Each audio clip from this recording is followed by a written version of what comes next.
talk to you a little bit about that today. And then afterwards you get a chance to get a signed copy, copy of the book. The other thing about the book is, right now, it's not out until the 27th of February. So this is literally the only place in the whole wide world where you can purchase a copy right now. And I think they have about 25 in stock, but you can pre-order because there's some more on the way. So until the 27th of February, this is it for you. So let me talk a little bit about it. Let me tell you a little bit about myself first. I am what's called a cognitive hypnotherapist. Nobody knows what a cognitive hypnotherapist is, so I don't expect you to know what that is. I am neither a cognitive therapist, nor a cognitive behavioural therapist. I'm also not a hypnotist. So if you think I'm going to be able to make you cluck like a chicken, I can't. If that's disappointing for you, I can help you a lot with that. So I'm going to talk to you a little bit about the way the head works, because that's kind of the basis of the book. So most of us think that we are in control most of the time. We think that we have free will, willpower, self-control, and then sometimes we kind of lose it. And we grab the chocolate cake, or we don't go to the gym because it just seems too warm in bed, or whatever it is. We think we don't have willpower. But the reality is that 90% of the time, your subconscious is in charge. The role of your subconscious is to keep you safe and well. And it does that internally in a way we all know, right? Keeps your heart pumping, keeps your lungs going, does all the stuff inside of you very clearly, fights off viruses that attack you. All that stuff inside, it knows really well. But in that 90% is also the stuff that keeps you safe and well on the outside, where it's looking for threats to you from outside, and it's protecting you from them by triggering an equally physical response. That's how it works. So 90% of the day, this part of you is keeping you safe and well. The problem is, this part of you is quite frankly stupid. It's both stupid and emotional because the thinking part of your brain, this bit at the front, is the bit that's not necessary for survival. That's the last 10%. So if your subconscious thinks there is something going to cause you a threat, the first thing it does is switch off your thinking brain and defaults you down to your subconscious. So when you think about that 90% of the time where you're in what you might call a trance state, right? Some people call it daydreaming, some people call it off somewhere. If you imagine if you drive, when you drive from one place to another, and you get to the destination and you can't remember any of the journey, and that scares the heck out of you, doesn't it? Because you think, I could have jumped red lights, I could even have run people over, and I wouldn't have known because my head was somewhere else, right? That's because your subconscious just keeps you going. It works perfectly well in partnership with that little 10% that's precious in your brain just to keep you thinking straight. The problem is when you're faced with a threat, because then you don't have your 10%. Now that 10%, this bit here, needs energy to function. And people like it quite a lot when I tell them you have to have chocolate to be able to think. Because that's true. If your blood sugar's low, your prefrontal cortex won't work. So you need to have energy in your prefrontal cortex to think straight. So if you're tired, you can't think straight. You know that thing where you're just in a haze? You literally cannot think straight because you can't. Because thinking is not necessary to survival. So when you're tired, it's like you don't switch on the radio in a car when the battery's low. Because that'd be stupid, right? So when you're tired, your subconscious switches off your thinking brain because it's not necessary, and you have to default. And the way you can tell that is when you try and make a cup of tea when you've had no sleep. Because then you take a sip of your cup of tea and you realise you've made it with cold water. Because your subconscious is stupid. It doesn't know how to make a cup of tea. It needs the thinking part of your brain to be able to make it work. So, we know the subconscious is in charge 90% of the time, and it's stupid. So we're in a pretty bad place to start off with. And then, if your subconscious thinks something's going to threaten you, it will trigger a response. So, number one phobia in the UK, spiders. There are no venomous spiders in the UK, there are no biting spiders in the UK, but the number one phobia in the UK is spiders. And that means we all are either scared of spiders or know somebody who's scared of spiders. And if you think of a situation, either one of those, where a spider comes into the room, and please don't run out right now, so I haven't got a spider, it's okay. If you think of a situation where a spider comes into the room, then that person, no matter how they are in normal day-to-day life, changes, right? They go into fight, flight, freeze response, and I have to say those really slowly because otherwise I swear. Right? So it goes into a response which is, spider. Now, I don't know anybody who goes into fight response with a spider. I've never met anybody yet who goes into a fight response with a spider. But They go into a fight or freeze or flee. Told you, it's impossible to say that as well. Now, the interesting thing about the flight response is they might jump on a chair, and if you're not scared of spiders, you're going, you do know they can climb walls, right? But they're not thinking straight. They've lost their ability to think because their subconscious has taken them into a protective state. When the spider's gone, when the threat's gone, they get their brain back. And when you get your brain back, you go, oh, what's wrong with me? I'm stupid, this is crazy, why didn't I adjust? Which is exactly the same thing that happens when you're trying to resist chocolate, or you're trying to motivate yourself to do something, or give up cigarettes, or not drink. When you don't do it, when your subconscious wins, you beat yourself up. You beat yourself up with your conscious brain for something your conscious brain had no control over whatsoever. So you can see why we all get in a bit of a problem with this, right? 90% of the day, some people say 95%, I have a problem with that because that means only 5% I get to think, but anyway, at least 90% of the day, this primitive, stupid, emotional part of your brain's in charge. And that's true for all of us. So what we can know is that we're all screwed up. That makes it easier, right? We're all screwed up, we've all got a stupid, primitive subconscious ruling our behaviours each day. What we can also know is when you've got something that's getting in the way, it's not your fault. It's the stupid, primitive part of your brain that thinks it's protecting you by doing something stupid. But it's not. So then you have to say, okay, well, how come, if we've all got subconscious in charge 90% of the day, how come we're all not scared of spiders, and we're all not having the same problems? What is it that makes the difference between somebody that is and somebody that isn't? How does the subconscious know what to protect us from? Because it's really easy inside, clear scientific rules for how to pump your heart and keep the breath going and all that sort of stuff. But what about the stuff outside of you? And I had a puppy. And when I used to go down the walk for a walk with a puppy, if a pheasant flew out of the hedge, the puppy got his hackles up, kind of got all tense, and unfortunately this puppy, which was a black Labrador, did a Scooby-Doo style run and try and jump into my arms. Not very practical, but he had a clearly defined response to, pheasant, run away. It wasn't so obvious to him what to do when he saw a car, because a car didn't have a clear rule of what you do when something's like that. So he would look to me for the best way to respond to a car, and he would learn from me so that when he was an adult dog and he was around cars, he could stay safe. So then I did that, Scooby-Doo jump into his arms. So what happens is, all through childhood, your subconscious is writing a rule book that it will learn from and it will use to keep you safe once you hit 14 to 16 years old. Once it thinks you're an adult and responsible for yourself, it follows the rule book. So all through childhood, it's writing a rule book that says, this is what you do when you see a car, you see a pheasant, don't do the Scooby-Doo thing, right? So, it's writing this rule book all through childhood. Now this is a bit of a catch, right? Because childhood means that you have limited capacity to understand the world around you. By definition, you do not understand the world in the same way as you do as adults. And in childhood, you've got this primitive, stupid part of your brain making decisions about how to keep you safe when you become an adult, when you don't even understand the world. You can understand why we're all a bit screwed up, right? Because 90% of the day, this part of our head is looking after us. Bit of a problem.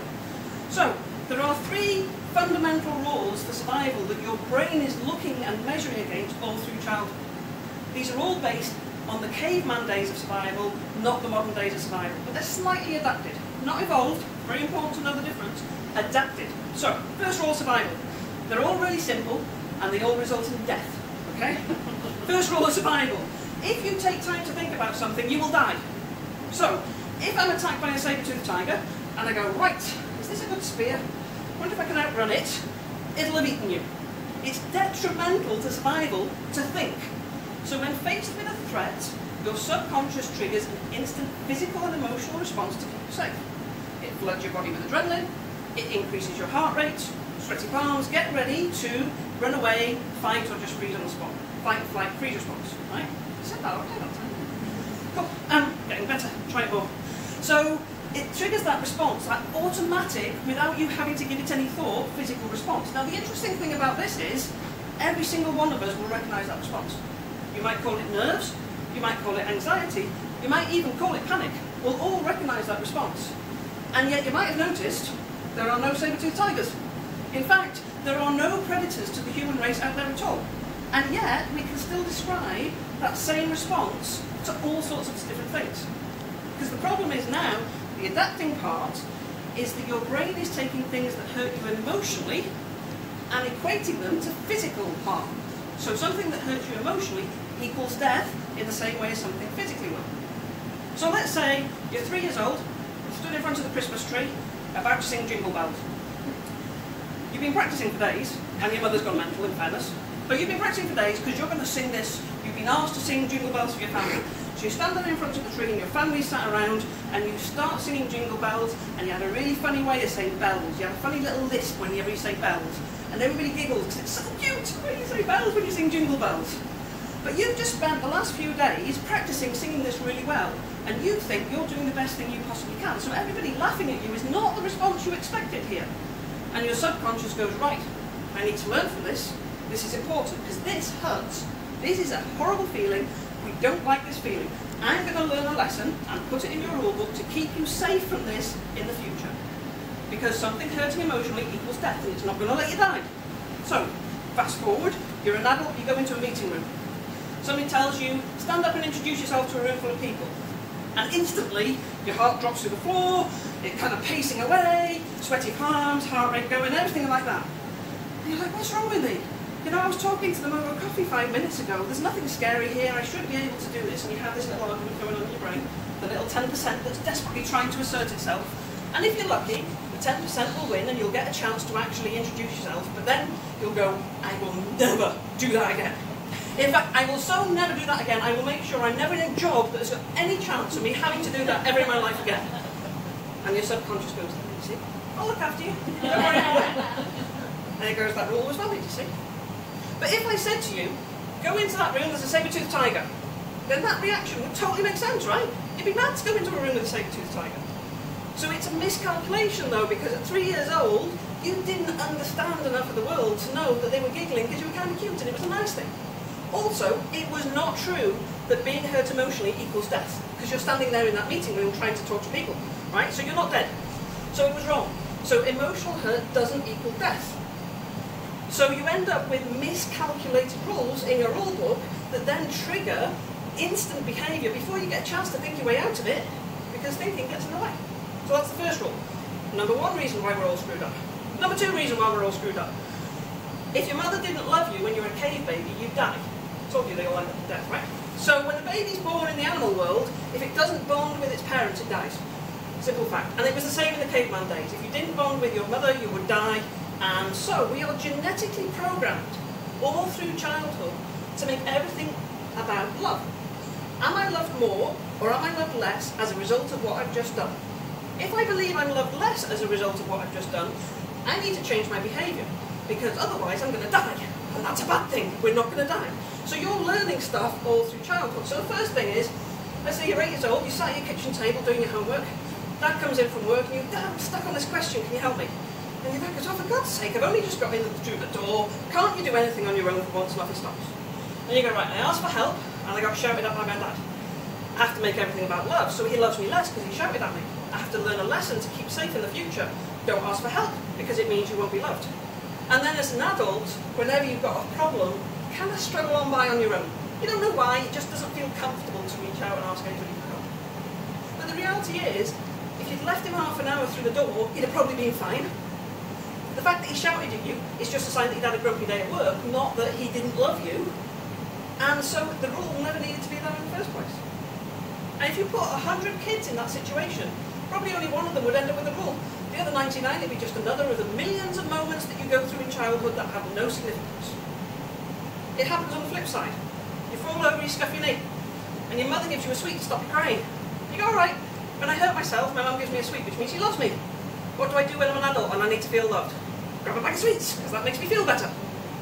So all these things are happening all through childhood, and it's not the big things, by the way. So this isn't about having a rubbish childhood or a great childhood. None of that matters. Because if something happens in your childhood that's big and traumatic, there's nothing to learn from that. It doesn't become a rule. It just becomes an exception to the rules. It's only the little subtle things of all those millions of moments in your childhood that end up in the rule book. And the last and final rule, like the other two weren't enough, is if you're not part of a pack, you're going to die. I told you they all ended up in death, right? Because in the caveman days, there was no chance of you surviving on your own. You had to be part of a pack. And so again, we are genetically programmed to connect to the strongest person in the pack, and also kind of oust the weakest person in the pack. Because that way, the pack stays strongest. fast forward to a school playground and somebody calls you a specky four eyes. Big deal, stupid insult. But to your subconscious, you've just been identified as the weakest person in the pack. And the weakest person in the pack's going to die. And we can't have that, so you have to learn something about how they don't spot that you're the weakest. So you end up with a rule that says, stay away from the pack, because if they spot that you're the weakest, then you're going to die. So you feel like you never fit in. You feel like you're always different, everybody's better than you, you feel uncomfortable around other people, even though you kind of like to be around. Every time you try and put yourself in those situations, your subconscious goes, if they spot you're the weakest, you're going to die, and I'm not going to let you die. And so all through your childhood, up until the age of between 14 and 16, this rule book's been written. And then, once you become an adult, 90% of your day is being driven by this rule book. Which is why we're all screwed up. Because they're all miscalculations. Because by the very fact that you're an adult, you didn't die when any of these things happened. So it's always wrong. So that's what the book's about. The book's about the 3 different rules. And there are some different case studies of working with different clients about situations where you can see how the rule really gets in the way of your life. And I guess the key message for me is, they're just rules in a rule book, right? Imagine if you delete the rule in the rule book. Imagine if you delete the rule from the little 3-year-old girl, where she, with your adult insight, was able to see that it was just that you were cute. And so you didn't have a rule. And if you don't have a rule, you don't have a trigger. And so when you're standing up in front of people, your subconscious doesn't take you into a protective state, because there's no reason to. And so you can kind of keep your free thinking, and that's what this is all about.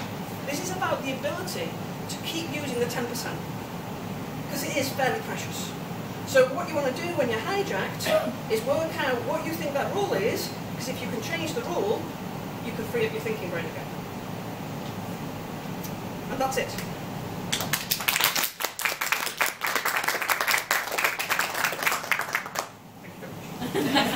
So as I mentioned,